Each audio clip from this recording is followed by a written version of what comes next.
사람들은 고집을 부린다고 하면 대체로 부정적으로 생각합니다.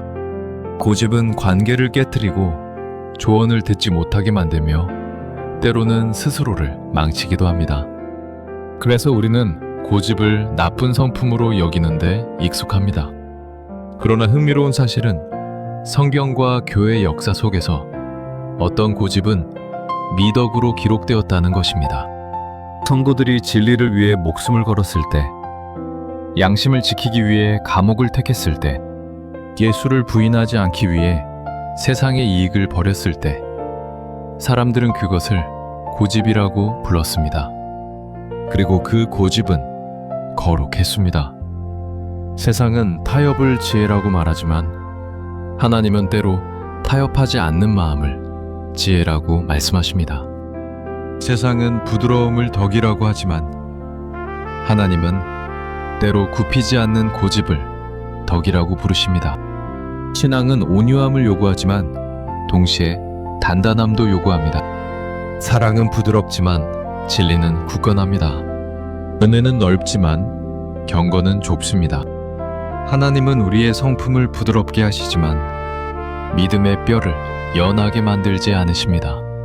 신앙의 길에는 사랑해야 할 것도 있지만 고집해야 할 것도 있습니다. 문제는 우리가 무엇을 고집하는가입니다. 사람들은 돈을 고집하기도 하고 체면을 고집하기도 하고 자기 생각을 고집하기도 합니다. 그런데 그 고집은 스스로를 지키는 데는 도움이 될지 몰라도 영혼을 지키는 데는 아무 역할도 하지 못합니다. 사람들은 자신의 고집이 강할수록 주체적이라고 말하지만 하나님 앞에서는 오히려 무력해집니다. 인간의 고집은 종종 겉모양만 강하고 실제로는 부서지기 쉽습니다. 반대로 성경이 말하는 거룩한 고집은 겉에서 볼 때는 약해 보이지만 실제로는 결코 꺾이지 않습니다. 성경 속에서 가장 고집스럽게 보이는 사람들은 사실 하나님께 굴복한 사람들입니다. 하나님께 굴복한 사람만이 세상 앞에서 굽히지 않을 수 있습니다. 하나님께 순종한 사람만이 죄 앞에서 타협하지 않습니다. 하나님께 무릎 꿇은 사람만이 사람 앞에서 무릎 꿇지 않습니다. 그러므로 신앙의 역설은 이것입니다.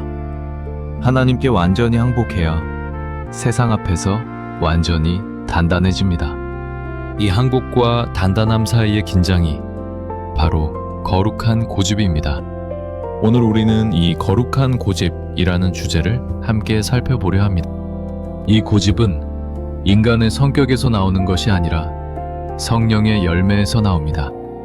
이 고집은 자기 주장에서 나오지 않고 진리의 확신에서 나옵니다.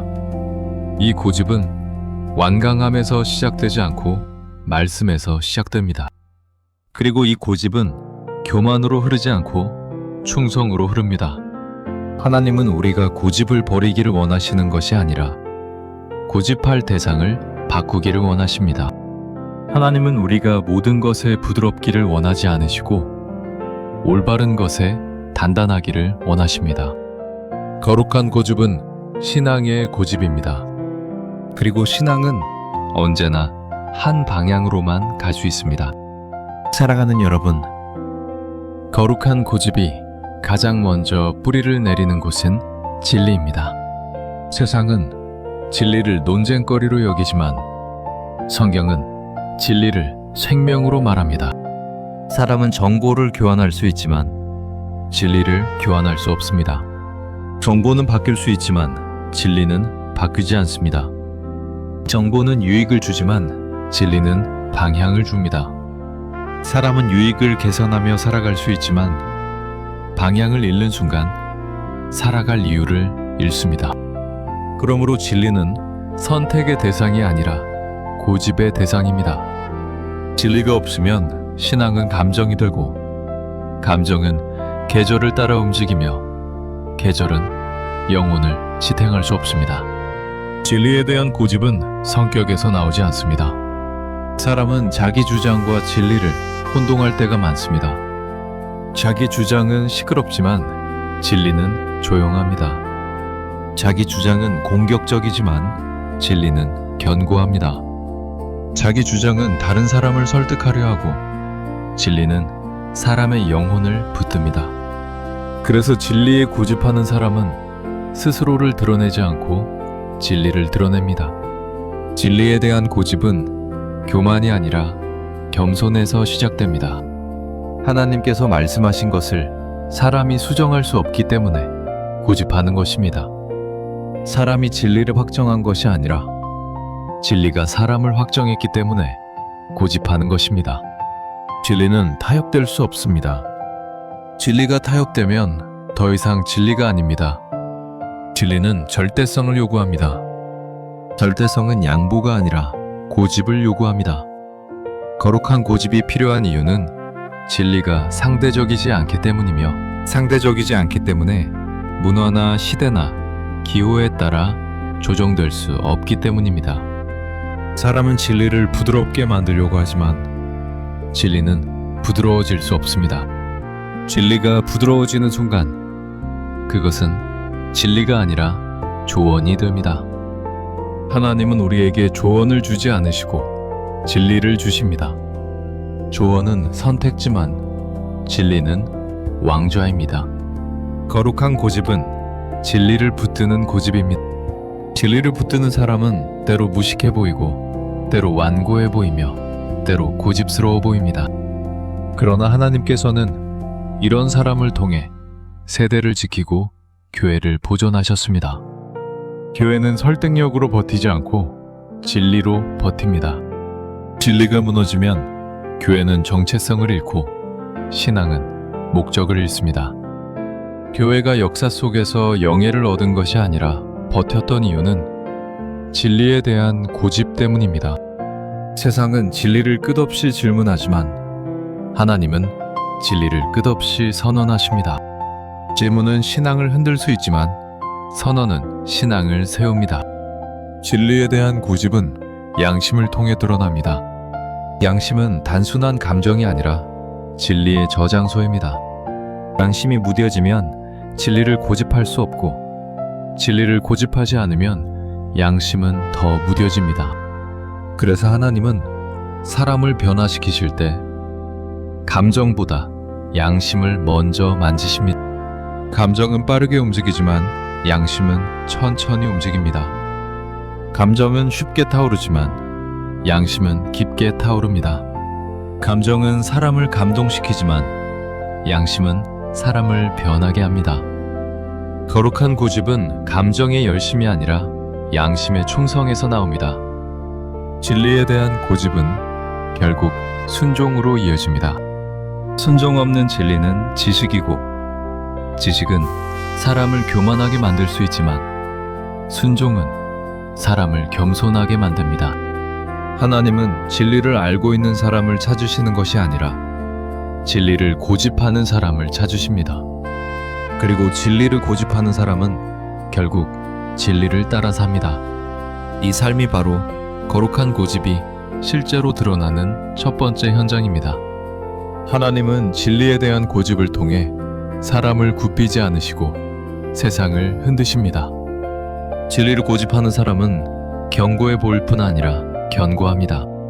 이 견고함이 다음 대지에서 다루게 될 세상과의 충돌을 가능하게 합니다. 사랑하는 여러분, 거룩한 고집은 세상 앞에서 드러납니다. 진리는 언제나 세상을 불편하게 만들고 세상은 언제나 진리를 부드럽게 만들고자 합니다. 세상은 진리를 부정하지 않고 완화하려 하고 진리를 거절하지 않고 수정하려 하며 진리를 버리지 않고 타협하려 합니다. 세상은 진리를 공격하는 것보다 진리를 옅게 만드는 방식을 선호합니다. 이것이 타협의 시작입니다. 타협은 사람을 조용히 무너뜨리고 교회를 조용히 약하게 만들며 복음을 조용히 흐리게 합니다. 타협은 충돌을 피하고자 하지만 충돌을 피하는 순간 힘을 잃습니다. 세상은 신앙이 열심인 것은 좋아합니다. 세상은 신앙이 감정적인 것은 괜찮아 합니다. 세상은 신앙이 사적인 취향인 것은 문제 삼지 않습니다. 그러나 신앙이 절대성과 단독성과 배타성을 가지기 시작하는 순간 세상은 불편해집니다. 왜냐하면 절대성은 타협을 허락하지 않기 때문입니다. 세상은 여럿을 택할 수 있지만 하나님은 하나를 요구하십니다. 세상은 다수의 기준을 따르지만 하나님은 단 하나의 기준을 제시하십니다. 이때 충돌이 발생합니다. 충돌을 피하기 위해 신앙을 부드럽게 만드는 것이 타협입니다. 세상은 신앙을 사적인 영역에 남겨두기를 원합니다. 신앙이 삶의 중심에서 결정까지 관여하는 것을 세상은 싫어합니다. 세상은 종교를 존중한다고 말하지만 그 종교가 진리를 주장하는 순간 공격을 시작합니다. 세상은 모든 것을 상대화하는 데 능숙하고 하나님은 모든 것을 절대화하는 데 명확하십니다. 세상은 모든 기준을 선택지로 만들고 하나님은 모든 기준을 계명으로 말씀하십니다. 그래서 신앙이 실제를 건드리기 시작할 세상은 신앙에게 굴복하지 않고 신앙을 조정하려 합니다. 세상의 요구는 신앙을 없애는 것이 아니라 신앙을 조용하게 만드는 것입니다. 세상은 신앙이 뜨겁지 않기를 원하지 않고 단지 중립적이기를 원합니다. 그러나 성경은 중립적인 신앙을 미지근한 신앙이라고 부르며 미지근한 신앙을 토에 매신다고 말씀합니다. 세상은 하나님을 버리라고 하지 않고 하나님을 후순위에 두라고 합니다. 세상은 예배를 금지하지 않고 예배를 가볍게 만듭니다. 세상은 기도를 공격하지 않고 기도를 미루게 만듭니다. 타협은 항상 부드러운 얼굴을 하고 옵니다. 거룩한 고집은 이 부드러운 요구를 거절하는 것입니다. 거룩한 고집은 세상을 무시하는 것이 아니라 세상이 요구하는 타협을 거절하는 것입니다. 신앙은 항상 선택의 자리에서 단단해지고 세상은 항상 선택의 자리에서 미끄러집니다. 신앙은 단단함으로 자라고 세상은 부드러움으로 사람을 흔듭니다. 그러므로 진리는 세상과 충돌할 수밖에 없습니다. 진리가 충돌을 피하는 순간 진리는 더 이상 진리가 아니며 충돌 없는 진리는 적용되지 않는 진리입니다. 세상과의 충돌은 신앙을 망하게 하지 않습니다. 세상과의 충돌은 신앙을 정결하게 합니다. 불은 금을 태우지 않고 정제합니다. 충돌은 신앙을 약하게 하지 않고 단단하게 합니다. 충돌은 신앙을 사라지게 하지 않고 드러나게 합니다. 거룩한 고집은 세상 앞에서 부드러워지지 않고 세상에게 무릎 꿇지 않습니다. 하나님께 무릎 꿇은 사람만이 세상에게 무릎 꿇지 않습니다. 하나님께 항복한 사람만이 세상에게 굴복하지 않습니다. 그리고 이것이 복음의 역설입니다. 하나님께 순종할수록 세상에서는 완고해지고 하나님께 굴복할수록 세상 앞에서는 굽혀지지 않습니다. 세상은 이런 고집을 불편해하지만 하나님은 이런 고집을 기뻐하십니다. 거룩한 고집은 세상을 적대하는 것이 아니라 세상에 굴복하지 않는 것입니다. 이것이 두 번째 대지입니다. 이제 마지막 대지에서 우리는 이 고집이 어디로 향하는지 살펴보게 됩니다. 사랑하는 여러분, 거룩한 고집의 마지막 지점은 하나님께 대한 굴복입니다. 고집이라고 해서 항상 누군가를 향해 굽히지 않는 태도라고 생각하기 쉽지만 성경은 고집의 방향을 다르게 말합니다.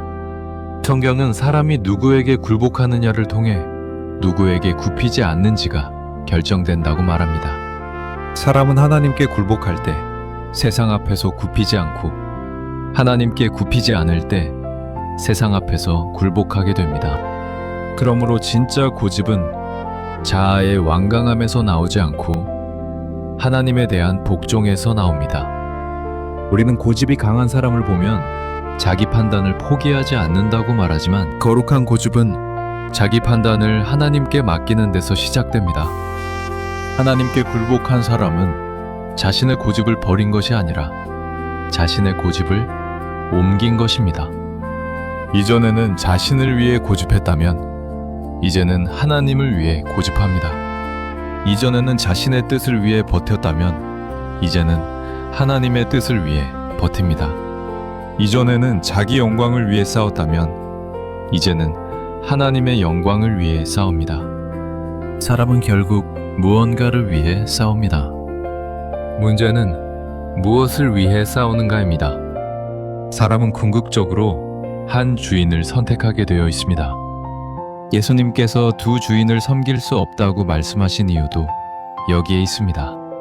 두 주인을 섬길 수 없는 이유는 결국 한 주인에게 굴복하게 되어 있기 때문입니다.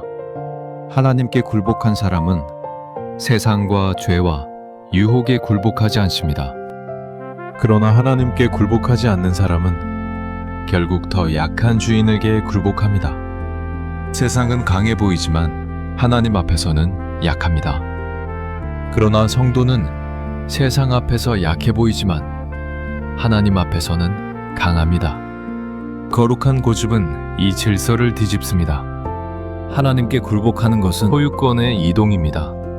사람은 본래 자신이 주인이라고 생각합니다.